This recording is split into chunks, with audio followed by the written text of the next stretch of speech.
बिस्मिल्लाहिर्रहमानिर्रहीम। अस्सलाम वालेकुम dear students. Data security and encryption CSE 348 आज हम लेक्चर नंबर 7 स्टार्ट करेंगे। सबसे पहले हम रिव्यू करते हैं लास्ट लेक्चर में हमने क्या पढ़ा था और फिर नेक्स्ट लेक्चर में हम क्या पढ़ेंगे।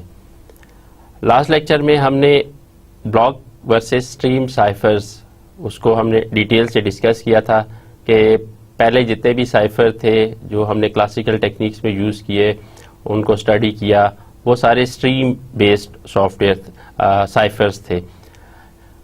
जबकि फिर इसमें जितनी भी एडवांसमेंट्स हुई, जितनी भी इसके अंदर मॉडर्न टेक्नोलॉजी आई, उसके बाद फिर लेटेस्ट ट्रेंड में जो है वो ब्लॉक साइफर का ट्रेंड आ गया। उसमें स्ट्रीम्स में बिट बाय बिट जो है वो उसमें जो भी हम साइफर क्रिएट करते थे, बट ब्लॉक में ये है कि हम एक पूरा कंप्लीट ब्लॉक को लेके चलते हैं और उसको साइफर टेक्स्ट में कन्वर्ट कर रहे होते हैं। तो हमने इन दोनों का डिफरेंस देखा था। सेकंड नंबर पे हमने फिस्टल साइफर डिज़ाइन और उसके स्ट्रक्चर को डिटेल से डिस्कस किया था। फिस्टल साइफर डिज़ाइन जो है वो भी ब्लॉक साइफर के ऊपर बेस करते हुए था कि उसमें भी ब्लॉक बाय ब्लॉक जो है वो साइफर टेक्स्ट जनरेशन हो रही होती है। तो इनको हमने डिस्कस करने के बाद आज के लेक्चर में जो है वो हम डेस को पढ़ेंगे, डाटा इंक्रिप्शन स्टैंडर्ड, DES। डेस क्या है? Basically most widely used block cipher in world. Block cyphers में जो फिस्टल साइफर हमने पढ़ा था उसमें उसके बाद फिर जो एक स्टैंडर्ड जो साइफर बना उसका नाम डेस रखा गया, जो वर्ल्ड वाइड उसको यूज किया गया फॉर इंक्रिप्शन एंड डिक्रिप्शन।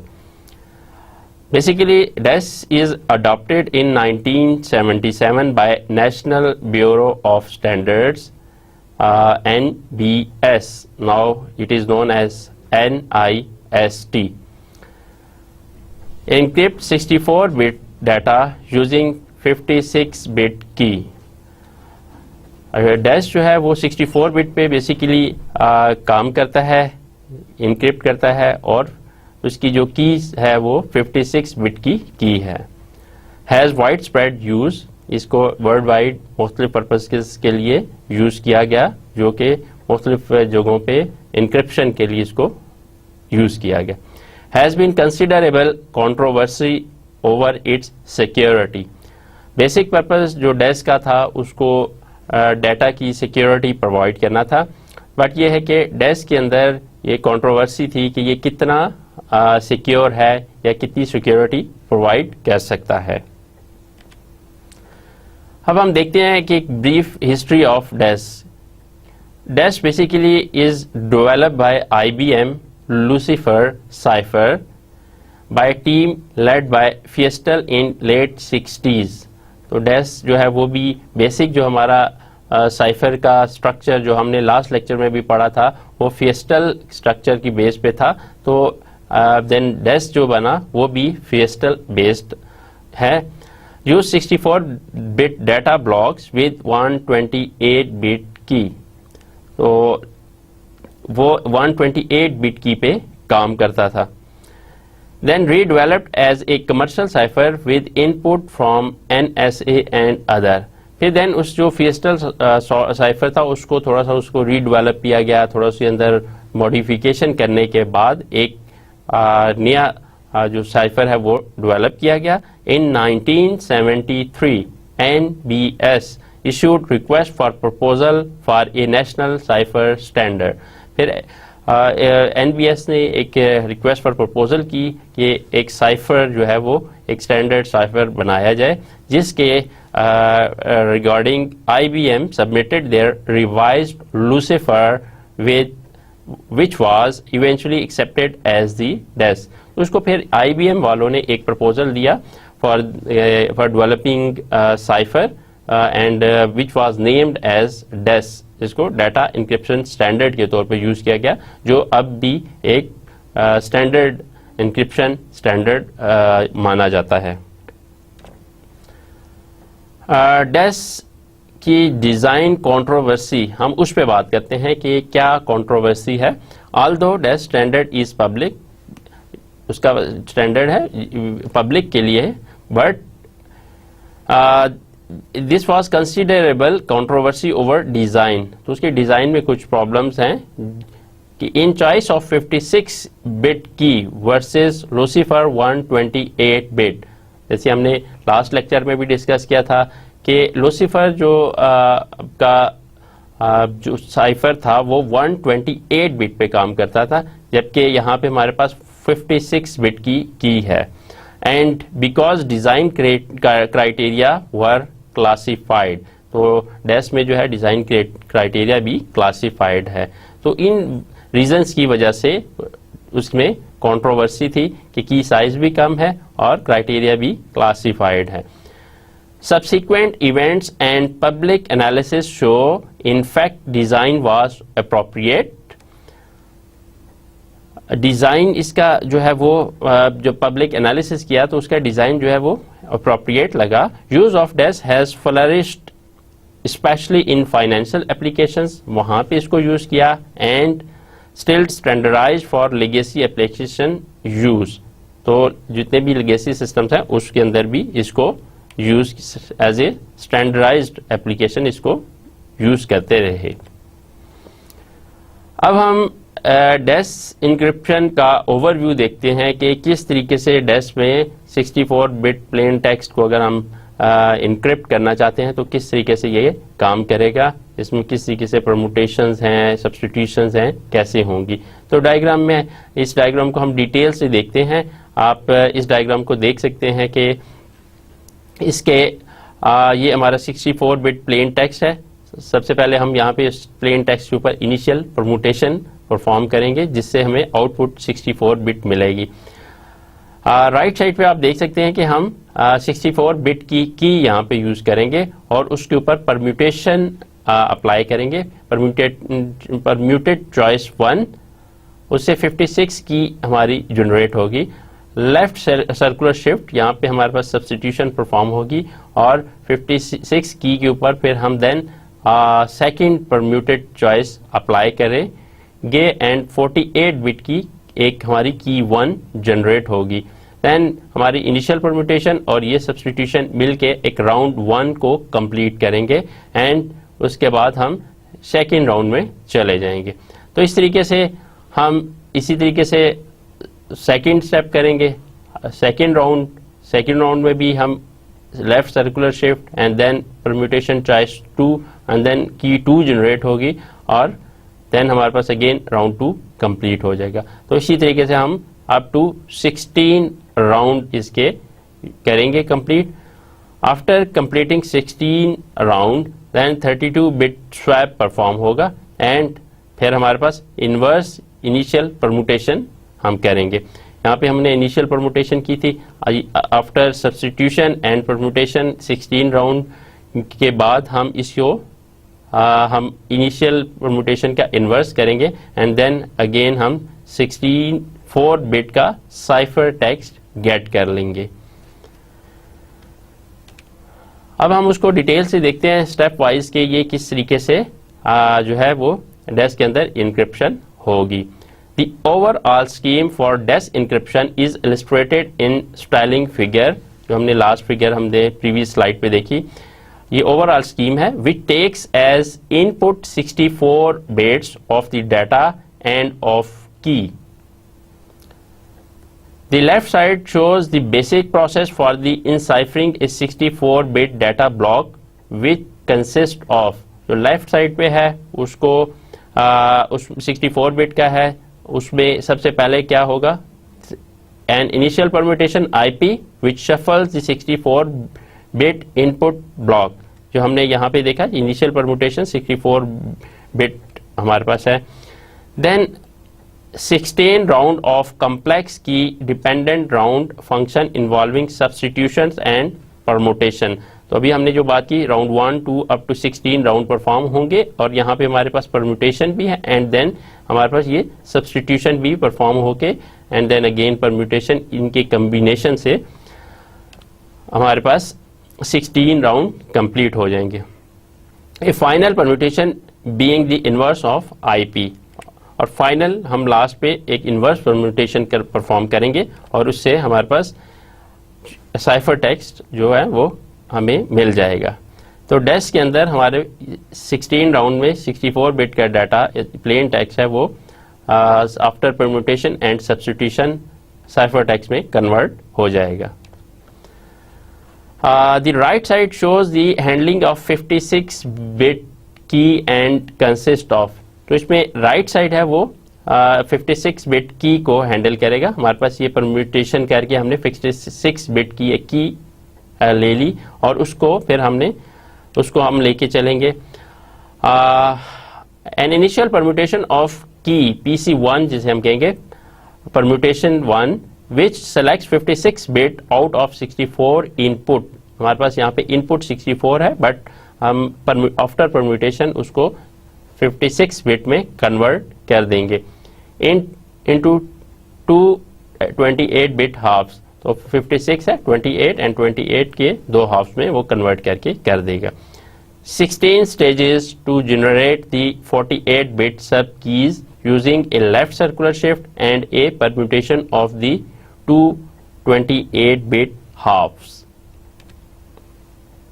अब हम बात करेंगे जो इनिशियल परम्यूटेशन, सबसे स्टार्ट पे जब हम प्लेन टेक्स्ट देते हैं तो इनिशियल परम्यूटेशन या आईपी वो क्या है और किस तरीके से परफॉर्म होता है।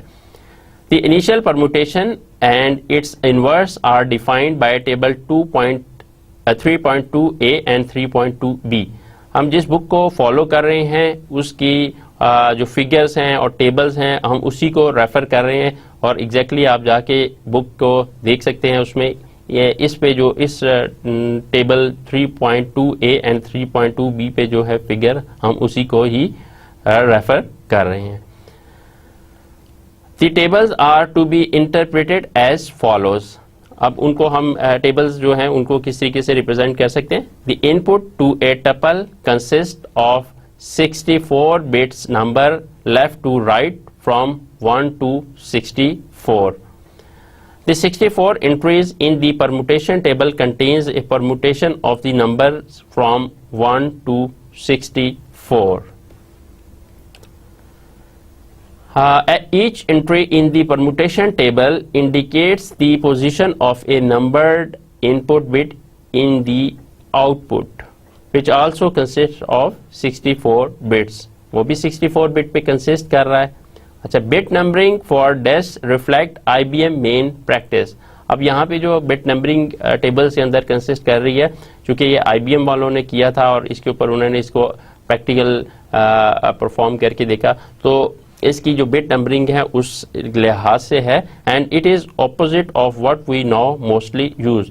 लेकिन अब जो हम यूज़ कर रहे हैं वो हमारा उससे टोटली चेंज है। तो अगर हमने उस पे डैश को अब अप्लाई करना है तो हमें वो वाली जो नंबरिंग है बिट नंबरिंग है उसको हमें चेंज करना पड़ेगा। उसको हमें अकॉर्डिंगली आजकल के जो सिस्टम्स है उस लिहाज से देख के करना होगा। Numbers from bit 1 left most significant two bit 32, 48, 64 etcetera right most या लीस्ट सिग्निफिकेंट है। For example A 64 bit plain text value of for example 675A 6967 and 5E 5A 6B 5A written in left and right half। अगर हम इसको left and right half कहें तो after परम्यूटिंग with IP initial परम्यूटिंग अगर हम इसकी करते हैं तो it becomes FFB2194D and second half 004D F6FB। तो हम अगर इसको टेबल से जनरेट करना चाहें तो हमारा ये जो 16 बिट का इनिशियल परम्यूटेशन इसके ऊपर अप्लाई करेंगे तो हमारे पास ये इस तरीके से कन्वर्ट होके ये बन जाएगा। Example values are specified using hexadecimal. तो ये हम जितनी भी इसमें वैल्यूज यूज कर रहे हैं वो हेक्साडेसिमल वैल्यूज हैं।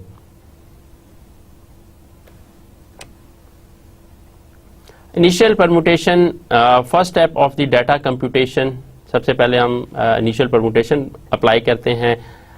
IP reorders the input data bits. तो वो जो इनपुट डाटा बिट है उनको वो रीऑर्डर करता है। Even bits to left half odd bits to right half, तो वो इवन बिट्स जितनी भी हैं उनको लेफ्ट साइड पे कर देता है राइट, और जो ऑड बिट्स हैं उनको राइट साइड पे कर देता है। Quite regular in structure, easy in hardware, तो हार्डवेयर में भी इसको करना इजी है। जैसे एग्जांपल थी, अगर हम इसको 2 हाफ्स में है तो इसको अगर हम कन्वर्ट करना चाहें हेक्साडेसिमल में, तो इसको ये इस तरीके से कन्वर्ट कर देगा। अब हम बात करेंगे डैश राउंड स्ट्रक्चर की। We now review the internal structure of DES round function F. उसका जो राउंड फंक्शन एफ है उसको हम डिस्कस करते हैं डिटेल के साथ कि वो किस तरीके से काम करता है। Which takes R half and subkey and processes them, तो वो जो राइट हाफ है उसको लेगा और सब की लेके उसको प्रोसेस करेगा। The round key K I is 48 bit, तो राउंड की जो है वो 48 बिट है। The R input is 32 bit, तो हमारा ये 32 बिट है, एंड हमारे पास जो राउंड की के आई जिसे कह रहे हैं वो हमारी 48 बिट होगी। This R input is first expanded to 48 bits by using a table that defines a permutation, plus an expansion that involves duplication of 16 of the R bits. The resulting 48 bits are XORed with KI. अब जो हमारे resulting 48 bits हैं वो XOR हो जाएंगे with KI जो की है। The 48 bit result passes through a substitution function that produces a 32 bit output, which is permuted as defined by table 3.2D। तो उसमें हम जाके देख सकते हैं कि ये परम्यूटेशन जो है वो किस तरीके से जो राउंड स्ट्रक्चर इसमें अप्लाई होता है, जो हमने स्टार्ट में देखा था कि इनिशियली किस तरीके से आएगा और फिर उसके बाद जो उसकी की है उससे हम उसके पास substitution, permutation and then substitution करके उसको हम XOR कर देंगे। Follows the classical structure for a Feistel cipher, तो हम जो फिएस्टल साइफर है उसी का ये क्लासिकल स्ट्रक्चर यूज करते हुए ये इंक्रिप्शन या साइफर क्रिएट कर रहा है। नेक्स्ट हमारे पास आता है कि जी एस बॉक्सेस, इसके अंदर हम करते हैं सब्स्टिट्यूशन बॉक्सेस यूज करते हैं। Provide the confusion of the data and की values while is the permutation P then spreads this as widely as possible. So each S box output affects as many S box input in the next round as possible giving diffusion. तो last lecture में जैसे हमने confusion और diffusion का concept पढ़ा था, तो यहाँ पे अब डैश का स्ट्रक्चर है, इसमें हमारे पास जो एक्स बॉक्सेस हैं वो हमें कन्फ्यूजन प्रोवाइड करता है एंड फिर देन उसकी परम्यूटेशन परफॉर्म होती है और आफ्टर परम्यूटेशन यहाँ पे डिफ्यूजन हमें मिलती है। फॉर एग्जांपल 32 बिट अगर हमारे पास लेफ्ट एंड राइट हाफ्स हैं, तो as for any fiestal cipher can describe as Li is equal to Ri minus 1 and Ri is equal to Li minus 1 and इसको XOR करता है function of Ri minus 1 and Ki. F takes 32 bit R half and 48 bit sub की, वो 48 bit की sub की लेगा and 32 bit की R right half लेगा। Then expand R to 48 bits using permutation E, add to sub key using XOR, passes through 8 S boxes to get 32 bit result and finally permutes using 32 bit permutation P। Dash round structure को हम देखते हैं through diagram के किस तरीके से ये इसको परफॉर्म कर रहा है। हमारे पास 32 बिट का है, तो इसके ऊपर हम जब इसके ऊपर हम अप्लाई करते हैं 48 बिट हमारे पास ये आता है एंड देन हमारे पास की 48 बिट की आती है। Expand R to 48 bit using permutation E, जब हमने इसके ऊपर ये परम्यूटेशन E अप्लाई किया तो हमें 48 बिट का 48 बिट की हमें वो मिल गई एंड देन हमारे पास जो की है उसको हमने 48 बिट की की है, इन दोनों को फिर हम XOR कर रहे हैं, एड्स टू सब की यूजिंग XOR, हमारे पास ये XOR हो गया। और देन हमारे पास ये इसके बाद 8 जो है वो इसके सब्स्टिट्यूशन बॉक्सेस हैं, passes through 8 S boxes to get 32 bit result. तो अब हमारे पास इसके बाद इनको हमने 8 सब्स्टिट्यूशन बॉक्सेस से पास करने के बाद फिर हमने इसके ऊपर परम्यूटेशन अप्लाई की, देन हमने finally permute using 32 bit permutation P, हमने परम्यूटेशन P अप्लाई की यहाँ पे, एंड देन हमने 32 बिट का जो है वो इसके ऊपर इंक्रिप्शन अप्लाई कर दिया या साइफर टेक्स्ट बना दिया। तो इस तरीके से आप देख सकते हैं कि डैश के अंदर हम किस तरीके से एक हमारे पास उसका राइट 32 बिट का हम लेते हैं एंड राइट हाफ उसके ऊपर परम्यूटेशन अप्लाई किया, 48 बिट हमें मिल गए, देन 48 बिट की है इसको XOR किया, हमारे पास 8x S जो सब्स्टिट्यूशन बॉक्सेस हैं, आफ्टर पासिंग थ्रू दिस हमने इसके ऊपर फिर एक परम्यूटेशन अप्लाई की एंड 32 बिट हमें साइफर मिल गया। सब्स्टिट्यूशन बॉक्सेस S को हम देखते हैं कि क्या हैं। The substitutions consist of a set of 8x boxes, जैसे आप डायग्राम में हमने देखा, each of which accept 6 bit as input and produce 4 bit as output. तो इसमें आप देख सकते हैं कि ये हमारे पास 1 2 3 4 5 6 ये इनपुट है, हर बॉक्स में ये इनपुट है और 4 आउटपुट के तौर पे यूज हो रहा है, तो उसमें ये 4 आउटपुट बिट हमारी प्रोड्यूस हो रही है। These transformations are defined in Stallings table, which is interpreted as follows. The first and last bit of the input to box Xi form a 2-bit binary number to select one of the 4 substitutions defined by the 4 row in the table for Si. The middle 4 bits select one of the 16 columns. The decimal value in the cell selected by the row and the column is then converted to its 4-bit representation to produce the output. तो ये सारे step उसमें follow होते हैं। For example ये सारा जो process है वो किस तरीके से होता है, इसको अंडरस्टैंड करने के लिए हम एक सिंपल सी एग्जांपल करते हैं। For example substitution box S1 for input, अगर हमारे पास ये उसकी इनपुट है, हमने 6 इनपुट्स हमारी हैं, तो दी रो इज 0 1, रो 1 जिसे हम कहेंगे, एंड द कॉलम इज 1 1 0 0। अब हमने इसकी जो फर्स्ट एंड जो लास्ट है उसको हमने इसकी रो कंसिडर कर रहे हैं और बाकी 4 जो वैल्यूज हैं वो इसके कॉलम हैं।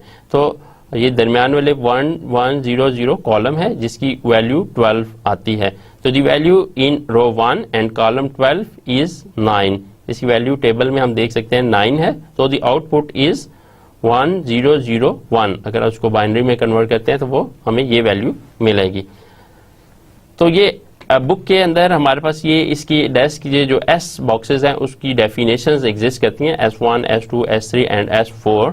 तो इस एग्जांपल में जैसे हमने बात की कि हमारे पास 9th वैल्यू जो है वो कॉलम 12 की जो है 9th वैल्यू है। अब हम यहाँ देखते हैं हमारे पास S1 में 1 2 3 4 5 6 7 8 एंड 9th 10 11 एंड 12। ठीक है, हमने 12 पे देखना है वैल्यू क्या है। कॉलम 12 को हम देखते हैं 1 2 3 4 5 6 7 8 9 10 11 12। Substitution boxes S. The example list 8 6-bit values. 18 in hexa is this binary value, 09 hexa is this binary value, 12 hexa is this binary value, and 3D hexa is this binary value, each of which is replaced following the process detailed above using the appropriate S boxes. तो इस तरीके से हम जो है वो जो जितनी भी वैल्यूज हैं उनको अब उनकी हेक्सा वैल्यूज को कन्वर्ट करके बाइनरी वैल्यूज में चेंज कर देते हैं। डेस्क की स्केड्यूल पे हम बात करते हैं। डेस्क की स्केड्यूल जनरेट्स द सब की needed for each data encrypted round.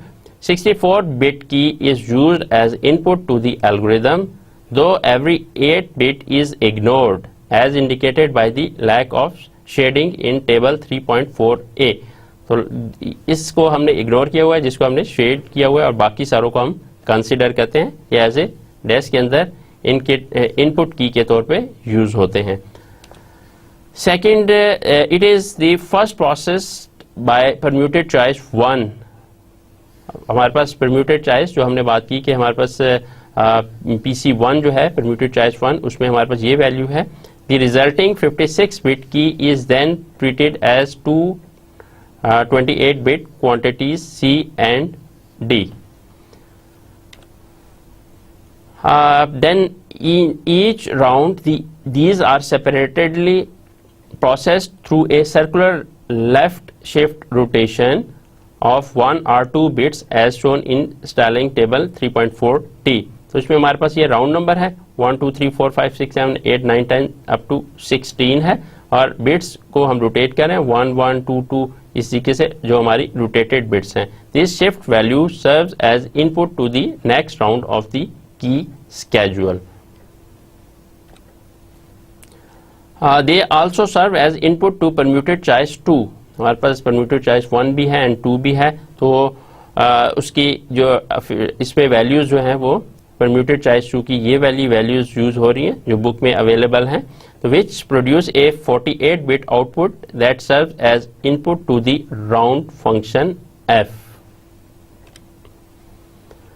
The 56-bit key size comes from security consideration as we know now.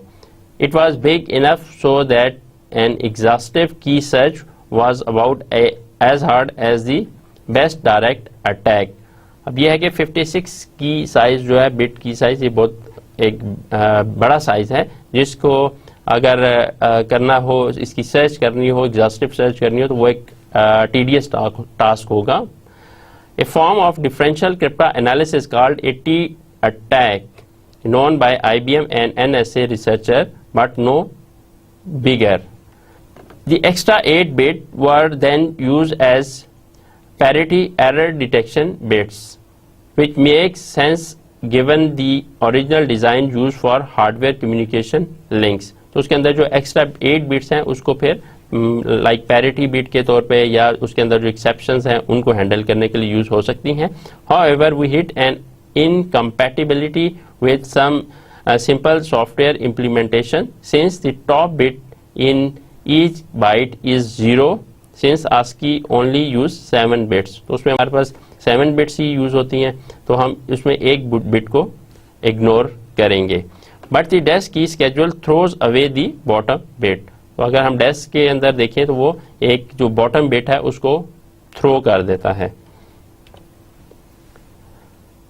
Desk description के हवाले से फर्दर कि as with any Feistel cipher DES decryption uses the same algorithm as encryption. जो Feistel cipher में भी या desk के अंदर जो हम एनक्रिप्शन का एल्गोरिथम यूज करते हैं तो सेम एल्गोरिथम है, except that the subkey are used in reverse order. सिर्फ ये है इसमें चेंज कि हम जो की है उनको हम रिवर्स ऑर्डर में यूज करते हैं. एस के 16, सब के 16 अप टू सब के की 1, उसको रिवर्स ऑर्डर में हम उसको डिक्रिप्ट करने के लिए यूज कर रहे होते हैं. If you trace through the DES overview diagram can see how each decryption step top to bottom with reverse subkey. तो हम अगर उसकी रिवर्स सब की करेंगे तो हमारी जो की 16 है, देन 15, 14, 13 एंड अप टू सब की 1 तक जाएंगे. Undoes the equivalent encryption step moving from bottom to top. तो जिस तरीके से हमने डिक्रिप्शन के स्टेप किए थे, इंक्रिप्शन के स्टेप किया था 1 to 16, तो इसी तरीके से ये रिवर्स ऑर्डर में बॉटम से टॉप तक उन्हीं को रिवर्स फॉर्म में करता जाता है.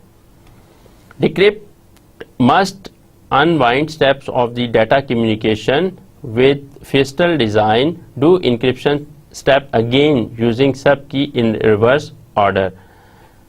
IP undoes final FP step of encryption.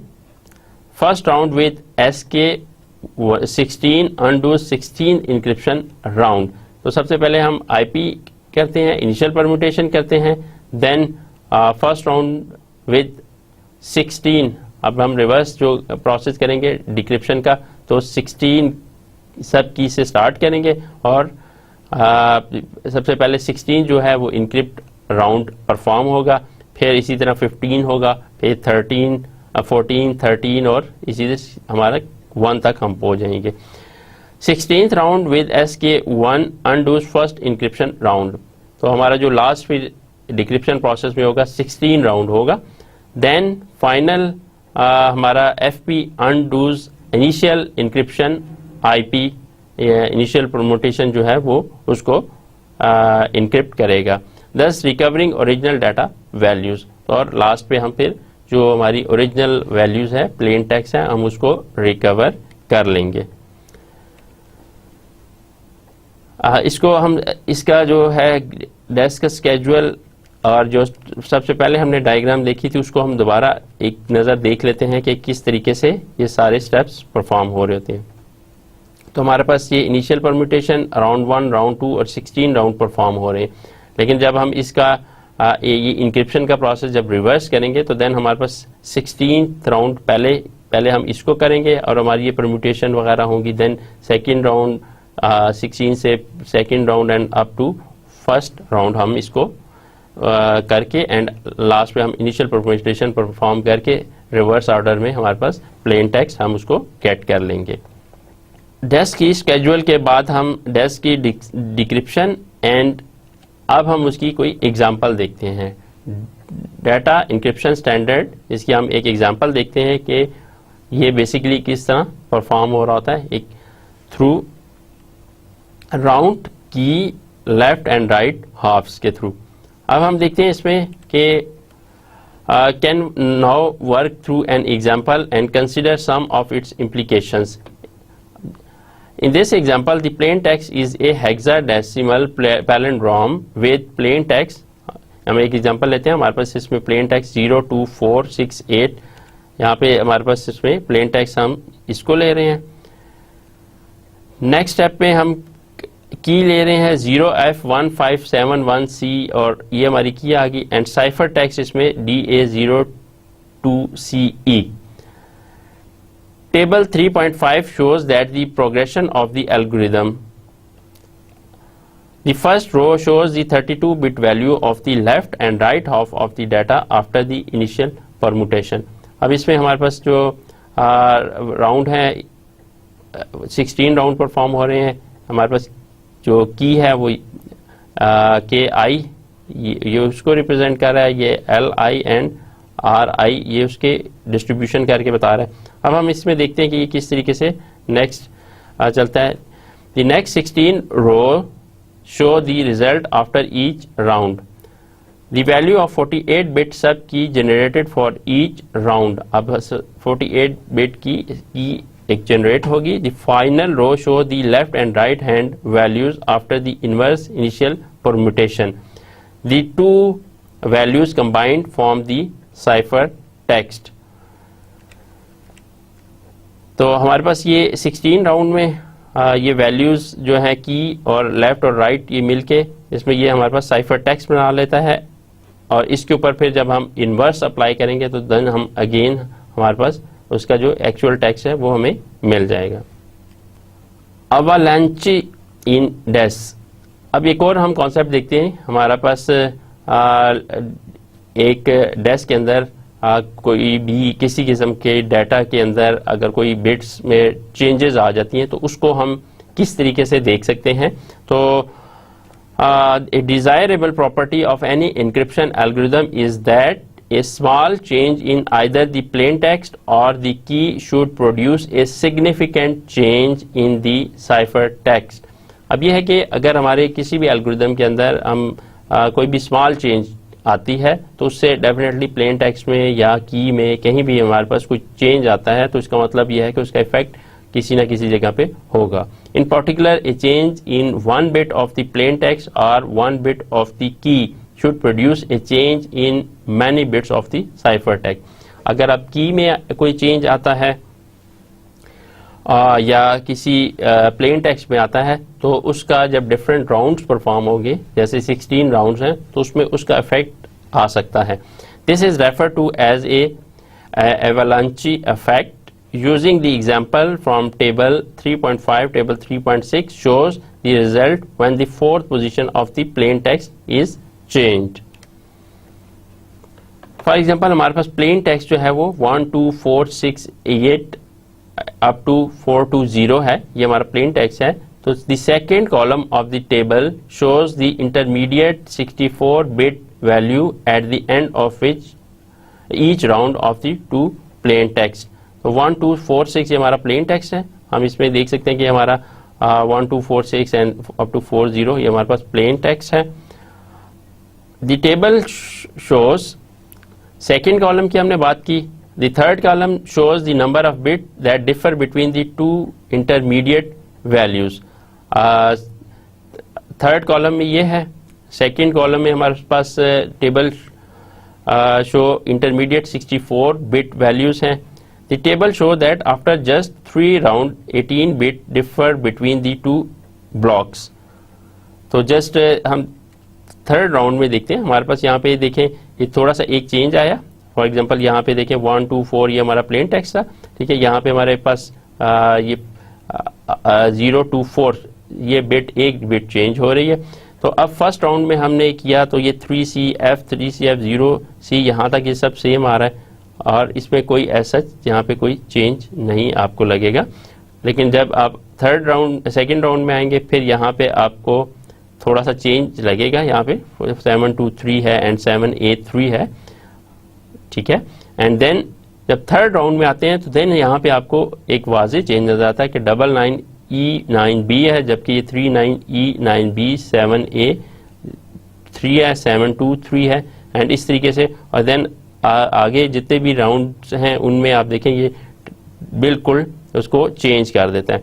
ये दोनों वैल्यूज जो हैं वो सिर्फ एक बिट चेंज होने से जितने भी राउंड परफॉर्म हो रहे हैं उनमें चेंजेस आती जा रही हैं.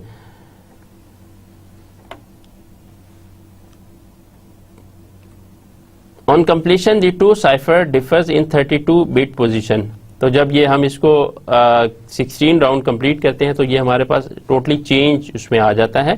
Table 3.7 in the text show a similar test using the original plain text of with 2 keys that differ in only the fourth position.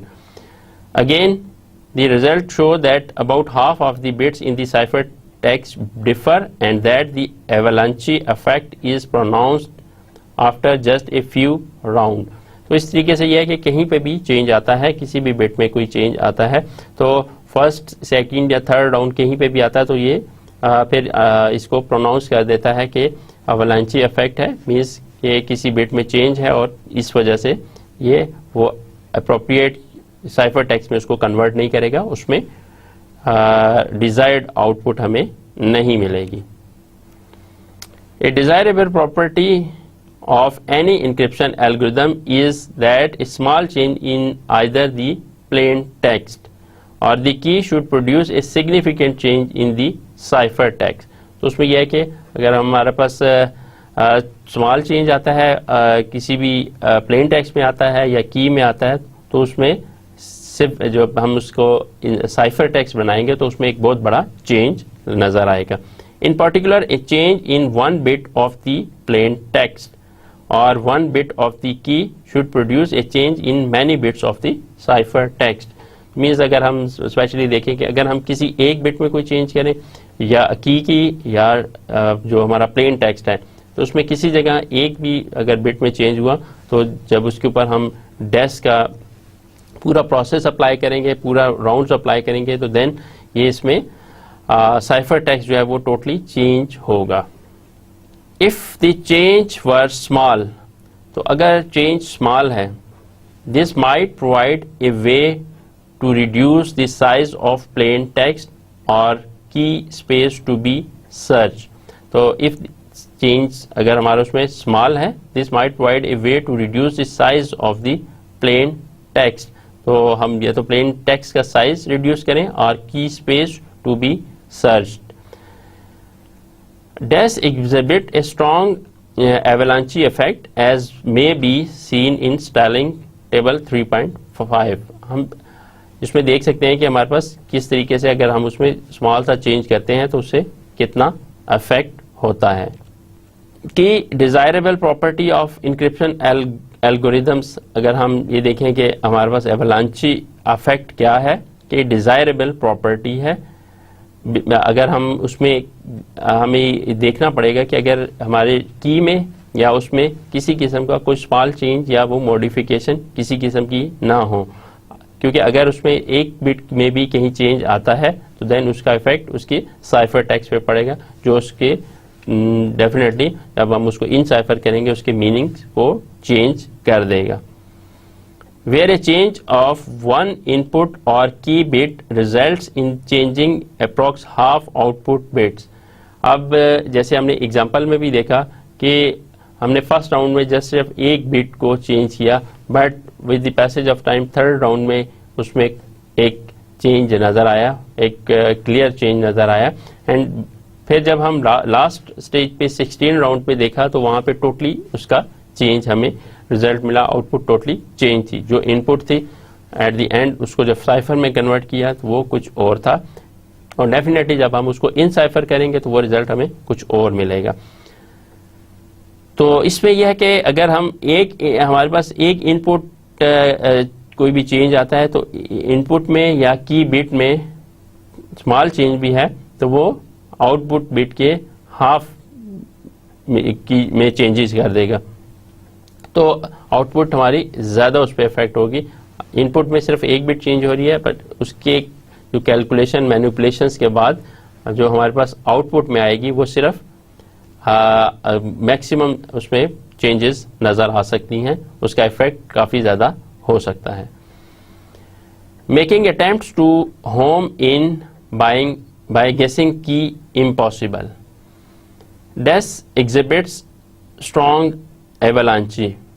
तो डेस में जो है वो हमारे पास इस चीज़ को वो इसको काफ़ी ज़्यादा रिकग्नाइज करता है कि अगर उसके अंदर कोई थोड़ी सी भी चेंज आएगा तो वो उसमें इस इफेक्ट को रिकग्नाइज करेगा, इसको रियलाइज करेगा।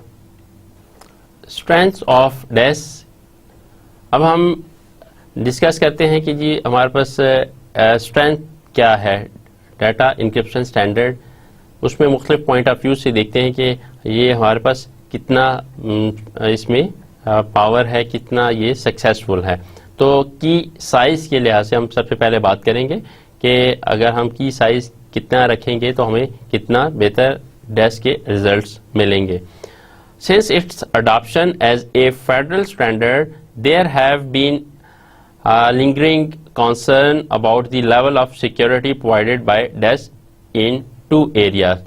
तो जब इसको अडॉप्ट कर लिया गया तो देन इसमें इसकी मेन जो था कंसर्न कि जी इसका एडवांटेज हमें कहाँ कहाँ या सिक्योरिटी कितनी हमें मिल सकती है। तो दो बेसिकली एरियाज थे कि एक की साइज के हवाले से कि इसका कितना की साइज होगा and the nature of the algorithm. With a key length of 56 bits, there are 2 power 56 possible keys, which is approximately 2 power 56, 7.2 into 10 power 16 keys। अगर हम 56 बिट की बात करते हैं तो हमारे पास जो नंबर ऑफ कीज हैं 2 पावर 56 कीज हो सकती हैं। Thus, a brute force attack appeared impractical। अब उस प्रैक्टिकली इस तरीके से ये पॉसिबल नहीं है कि हम उसके ऊपर ब्रूट फोर्स सर्च अप्लाई कर सकें, बिकॉज नंबर ऑफ कीज हमारी बहुत ज़्यादा हैं, 7.2 into 10 power 16 keys। However, DES was finally and definitively proved insecure in July 1998। अब 1998 में इसके ऊपर जो इसको डिफरेंट जो है ऑर्गेनाइजेशन में इसको यूज़ किया गया तो इसको इनसिक्योर कंसीडर किया गया कि इसमें हम डाटा की सिक्योरिटी को सिक्योर नहीं कंसीडर कर सकते। When the electronic frontier foundation EFF announced that it has broken a DES encryption। तो इस EFF इन्होंने अनाउंस किया कि जी DES जो है वो इंक्रिप्शन उसको ब्रोक तोड़ा या इसकी जो है वो इसको अनब्रोकन कर दिया गया, ब्रेक कर दिया गया है using A special purpose desk cracker machine that was build for less than $250,000। तो डेस्क का जो क्रैकर था फिर इस वो बना दिया गया जो कि डेस्क क्रैकर मशीन के नाम से था। The attack took less than 3 days। तो वो कैसे काम करता था डेस्क क्रैकर के विद रिस्पेक्ट टू की साइज कि 3 days के अंदर वो उसको ब्रेक कर देता था। The EFF has publish a detail description of the machine. उन्होंने जो मशीन की डिटेल डिस्क्रिप्शन जो डेस्क ब्रेकर है क्रैकर है डेस्क क्रैकर उसकी डिटेल जो है वो प्रोवाइड की, enabling other to build their own cracker. तो इस तरीके से उनके वो आर्टिकल में सारी डिटेल एग्जिस्ट करती है। There have been other demonstrated breaks of the DES using both large network of computer and dedicated hardware. तो इस तरीके से हमारे पास बहुत सी ऐसी हमारे पास डेमोन्स्ट्रेशंस हैं जिसमें बहुत एक बड़े नेटवर्क को यूज़ करते हुए कंप्यूटर्स के या कोई डेडिकेटेड हार्डवेयर है उसको यूज़ करते हुए इसको ब्रेक किया गया। In 1997 on a large network of computer in a few months। तो इसको साइज के पॉइंट ऑफ व्यू से इसका जो हम बात करें कि डेस्क को ब्रेक किया गया, इसको अनसिक्योर कंसिडर किया, उसमें क्या है कि 1997 में ये मुख्तलिफ टाइम पीरियड में इसको ब्रेक करने के एक्सपेरिमेंट किए गए। तो 1997 में लार्ज नेटवर्क ऑफ कंप्यूटर्स को फ्यू मंथ्स के अंदर उसको जो डेस्क का है उसको ब्रेक किया गया। इन 1998 में on dedicated hardware EFF in few days.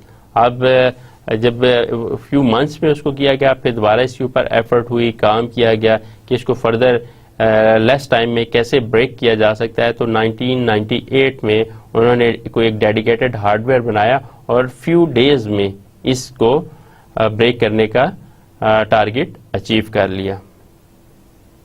Then फिर डेफिनेटली उसके ऊपर फर्दर अगर फ्यू मंथ्स में जो काम हुआ उसको फ्यू डेज में किया तो इसके ऊपर फर्दर प्रोग्रेस हुई, फर्दर अचीवमेंट हुई। एंड देन 1999 में आफ्टर 1 year अबव कंबाइंड इन 22 hours। तो फिर उसको 22 hours ओनली उसमें उसको ब्रेक कर दिया गया। तो इस तरीके से आप देख सकते हैं कि इसके ऊपर हमारे पास जो डेस्क है वो उसको ब्रेक करके तो उसको इनसिक्योर कर दिया गया। तो it is important to note that there is more to a key search attack than simply running through all possible की।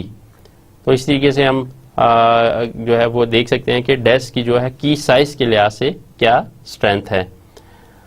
Unless known plain text is provided, the analyst must be able to recognize plain text as plain text. Clearly, must now consider alternative to DES, the most important of which are AES and triple DES. तो DES को बनाया गया एक अच्छा जो था हमारे पास से इंक्रिप्शन के लिए एक जो फिजिकल साइफर के ऊपर बेस करता हुआ एक हमारा स्टैंडर्ड था, इसको चूंकि ब्रेक कर दिया गया, इसकी फिर स्ट्रेंथ ख़त्म होगी तो इसलिए ये इनसिक्योर हो गया जो कि ऑर्गेनाइजेशन इसको फिर यूज़ करना छोड़ दिया। तो इसके बाद फिर ये है कि उसके अल्टरनेटिव्स की तरफ देखा गया कि कोई इसके अल्टरनेटिव हो जो इसको इसका ब्रेक करना इजी ना हो। तो फिर इसके बाद एडवांसमेंट्स हुई और एडवांस इंक्रिप्शन स्टैंडर्ड्स बनने शुरू हो गए। एंड देन ट्रिपल डेस जो है उसका कॉन्सेप्ट आ गया, वो बना, तो जो कि इस जो डेस है इससे ज़्यादा स्ट्रॉन्ग एंड सिक्योर हैं। अभी हमने की साइज़ के हवाले से बात की कि किस तरीके से जो डेस है वो की साइज़ के लिहाज से कितनी उसकी स्ट्रेंथ है। अब हम बात करते हैं एनालिटिक अटैक्स के हवाले से कि डेस जो है वो कितना स्ट्रांग है, कितनी उसकी स्ट्रेंथ है। अगर हम एनालिटिक पॉइंट ऑफ व्यू से देखें कि एनालिटिक अटैक्स उसके ऊपर करें हों तो वो किस तरह उसका परफॉर्मेंस होगी. Now have several analytic attacks on DES. These utilize some deep structure of the cipher. तो साइफर के जो स्ट्रक्चर है उसको यूज करते हुए उसके ऊपर अटैक किया जा सकता है bye gathering information about encryptions. तो ये इंफॉर्मेशन गैदर करते हैं कि किस तरीके से इंक्रिप्शन हो रही है and can eventually recover some all of the subkeys bits. तो फिर ये अटैक क्या करता है, किस तरीके से ये अटैक करता है कि उसकी जो इंटरनली जो की जनरेट हो रही हैं सारी कीज या उसमें से कुछ कीज उनको वो रिकवर करता है and if necessary then exhaustively search for the rest. तो अगर उसको कोई उसमें कीज मिल जाती हैं देन इट्स गुड. अगर वो उसको वो की जो है वो आगे उसके लिए सक्सेसफुल हो जाती है तो वो उस अपनी सर्च को कंप्लीट कर लेता है. बट अगर वो की उसके लिए यूजफुल ना हो देन वो एग्जॉस्टिव सर्च भी कर सकता है ताकि वो जो की है उसको फाइंड कर सके. Generally these are statistical attacks. Statistical attacks कौन से हो सकते हैं? डिफरेंशियल क्रिप्टा एनालिसिस या लीनियर क्रिप्टा एनालिसिस या रिलेटेड की अटैक्स. तो strength of DES analytic attacks में हमारे पास 3 टाइप के हम अटैक्स देख सकते हैं जिसको हमने differential cryptanalysis, linear cryptanalysis and related key attacks. अब इनकी भी डिटेल हम देखेंगे कि डिफरेंशियल क्रिप्टा एनालिटिक्स क्या होते हैं या जो लीनियर क्रिप्टा एनालिसिस ये क्या होता है और किस तरीके से ये परफॉर्म किया जाता है. अब हम थर्ड पॉइंट ऑफ व्यू से बात करेंगे डेस्क की स्ट्रेंथ टाइमिंग अटैक के हवाले से. एनालिटिक अटैक्स की बात की साइज की बात की, टाइमिंग अटैक क्या है? A timing attack is one in which information about the key or the plain text is obtained. तो टाइमिंग अटैक में क्या है कि इंफॉर्मेशन बेसिकली गेट की जाती है अबाउट द की और प्लेन टेक्स्ट. उसकी इंफॉर्मेशन गेट की जाती है by observing how long it takes a given implementation to perform. अब यह है कि वो टाइम के हवाले से देखा जाता है कि कोई भी इंक्रिप्शन या डिक्रिप्शन का अगर प्रोसेस हो रहा है तो कितना टाइम ये कंज्यूम कर रहा है to perform decryption on various cipher text. तो बहुत से साइफर टेक्स्ट के ऊपर अगर डिक्रिप्शन है वो डिफरेंट टाइम में परफॉर्म हो सकती है. तो जो टाइमिंग अटैक्स हैं उस हवाले से जो डेस्क में क्या है कि हम उसमें देखते हैं कि कोई भी अगर डिक्रिप्शन का प्रोसेस हो रहा है तो वो उसकी इम्प्लीमेंटेशन कितने टाइम में हो रही है. A timing attack exploits the facts that an encryption or decryption algorithm often takes slightly different amount of time on different inputs. तो टाइमिंग अटैक्स जो है उसमें हमें ये पता चलता है कि इंक्रिप्शन या डिक्रिप्शन एल्गोरिदम जो हम मुख्तलिफ टेक्स्ट के ऊपर प्लेन टेक्स्ट के ऊपर परफॉर्म कर रहे होते हैं तो उसमें यह है कि different amount of time different input जिस तरह की इनपुट है उस लिहाज से वो डिफरेंट टाइम उसके ऊपर ले रहा होता है. तो हम उस लिहाज से हम देखते हैं कि कितना टाइम तो ये अटैक हो सकता है टाइमिंग अटैक कि कौन सा जो है उसमें हम जब उसको इनक्रिप्ट कर रहे हैं डिक्रिप्ट कर रहे हैं तो कितना टाइम ले रहा है. अगर हमें टाइम का अंदाज़ा हो जाएगा तो उस लिहाज से फिर उसके ऊपर वो अटैक करना आसान होगा. तो देन हमारे पास आता है AES analysis process has highlighted this attack approach and showed that it is a concern particularly with smart card implementation. तो advanced encryption standards उसमें हमारे पास है कि उसमें स्मार्ट कार्ड इम्प्लीमेंटेशन के हवाले से है कि अगर हम स्मार्ट कार्ड जो हम यूज़ करते हैं उसमें अगर हम डेस्क को यूज़ करते हैं तो उससे उसको ब्रेक करके लॉस हो सकता है. बट ये है कि हम AES एनालिसिस प्रोसेस जो है वो हमारे लिए यूजफुल हो सकता है. तो AES analysis process has highlighted this attack approach and showed that it is a concern particularly with smart card implementation. though DES appears to be fairly resistant to a successful timing attack. Timing attack किया जा सकता है, but यह है कि DES में तो, इतना इजी नहीं है उसको टाइमिंग अटैक करना, तो थोड़ा सा इसमें डेफिनेटली एक रेजिस्टेंस है, जिसकी वजह से हम कह सकते हैं कि टाइमिंग अटैक जो है वो DES के ऊपर इतना सक्सेसफुल नहीं है. Attack actual implementation of cipher. Use knowledge of consequences of implementation to derive information about some or all sub key bits. तो ये इसमें हमारे पास ये आता है कि knowledge of consequences of implementation उस knowledge को यूज़ करता है कि जो implement कर रहे हैं उससे क्या हमारा रिजल्ट मिलेगा, क्या आउटपुट मिलेगी, एंड वहाँ से इंफॉर्मेशन को डिराइव करते हुए कीज या सब कीज को वो फाइंड करता है. Specifically use fact that the calculation can take varying time depending on the value of input to it. तो ये डिपेंड करता है कि कौन सी कैलकुलेशन, पहले तो यह knowledge of consequences of implementation को करता है कि जी हमारे पास क्या जब हम इम्प्लीमेंट करेंगे तो हमें एट द एंड क्या आउटपुट मिलेगी, और सेकंड ये कि हम जो उसके अंदर डिफरेंट कैलकुलेशंस कर रहे हैं, ठीक है, तो उसमें कैलकुलेशंस के अंदर हम कितने टाइम में वो कैलकुलेशन परफॉर्म हो रही है, और ये डिपेंड करेगा कि कितनी इनपुट उसको दी गई है. इनपुट के लिहाज से उसको उसकी जो टाइमिंग है वो डिफरेंट हो सकती है.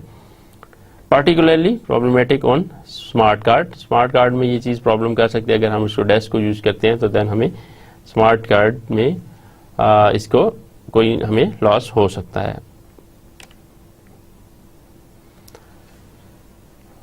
समरी, आज का लेक्चर हमने DES के हवाले से था कि DES इंक्रिप्शन स्टैंडर्ड, जो हमारा स्टैंडर्ड इंक्रिप्शन का एक प्रोसेस है, उसमें हम DES अटैक्स जो हैं वो यूज़ करते हैं. तो हमने डिटेल में DES को स्टडी किया कि DES इंक्रिप्शन स्टैंडर्ड बेसिकली है क्या. DES की इंक्रिप्शन का प्रोसेस हमने देखा कि उसका क्या, किस तरीके से वो स्टेप वाइज 16 राउंड में परम्यूटेशन एंड सब्स्टिट्यूशन की कम्बिनेशन से ये सारा काम कर रहा होता है. तो उसमें फिर इनिशियल परम्यूटेशन IP की हमने बात की, जब हम कोई प्लेन टेक्स्ट उसमें इंटर करते हैं तो प्लेन टेक्स्ट की सबसे पहले इनिशियल परम्यूटेशन होती है, एंड देन फिर उसके बाद बाकी 16 राउंड्स परफॉर्म होते हैं. तो DES राउंड स्ट्रक्चर को हमने डिटेल से डिस्कस किया कि किस तरीके से DES राउंड स्ट्रक्चर परफॉर्म होता है. देन सब्स्टिट्यूशन बॉक्सेस S, उसमें हमने देखा कि हमारे पास परम्यूटेशन एंड सब्स्टिट्यूशन दोनों इसमें परफॉर्म हो रही होती हैं, तो हमने उनको देखा कि किस तरीके से सब्स्टिट्यूशंस हो रही होती हैं. उसकी जो हमने 4 बॉक्सेस के हवाले से देखा है, सब्स्टिट्यूशन बॉक्स 1 2 3 4, उसमें जो वैल्यूज़ हैं उनको लेके हम यहाँ पे यूज़ कर रहे होते हैं DES के अंदर. देन DES की स्केड्यूल के ऊपर हमने बात की कि किस तरीके से की स्केड्यूल की जाती है, एंड फिर हमने इसको अंडरस्टैंड करने के लिए DES एग्जाम्पल एक ली और उसके ऊपर अप्लाई करके देखा कि किस तरीके से DES काम करता है. एवलांची इन DES, उसके ऊपर बात किया कि अगर DES के अंदर कोई चीज़ें अपडेट्स वगैरह हैं, अगर उसमें कोई चेंजेस आती हैं तो उसका इफ़ेक्ट जो है वो जो साइफर टेक्स्ट उससे बनेगा उसके ऊपर होता है. तो डेफिनेटली अगर हमने एग्जांपल में देखा था कि अगर एक बिट चेंज होती है तो देन उसका इफ़ेक्ट बाकी फर्स्ट सेकंड थर्ड या 16 राउंड तक, तो आगे फर्स्ट राउंड में हो सकता है उतना उसका इफेक्ट नज़र ना आए, सेकंड में, देन थर्ड में, तो फिर आगे एंड पे टोटली वहाँ पे उसको जो साइफर टेक्स्ट है उसको चेंज ही कर देता है. तो अगर किसी जगह पे भी अगर उसके टेक्स्ट में की में किसी जगह कोई चेंज आता है तो ये एवलांची जो है वो इफेक्ट जो है उसको अनाउंस कर देता है. फिर हमने स्ट्रेंथ की बात की, DES की स्ट्रेंथ की बात की कि DES की क्या स्ट्रेंथ है. उसमें से हमने एक देखा कि साइज़ के हवाले से कि क्या की साइज़ हो तो DES कितना हमें स्ट्रॉन्ग मिलेगा.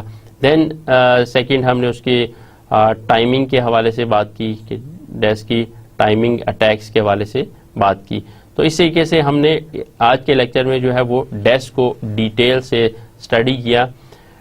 डैश एक बहुत इम्पॉर्टेंट टॉपिक है encryption, data security and encryption के लिहाज से। इस पे और भी जो है कॉन्सेप्ट एग्जिस्ट करते हैं, और इस पे जो हम बुक फॉलो कर रहे हैं उसमें भी इसकी डिटेल आपको मिलती है।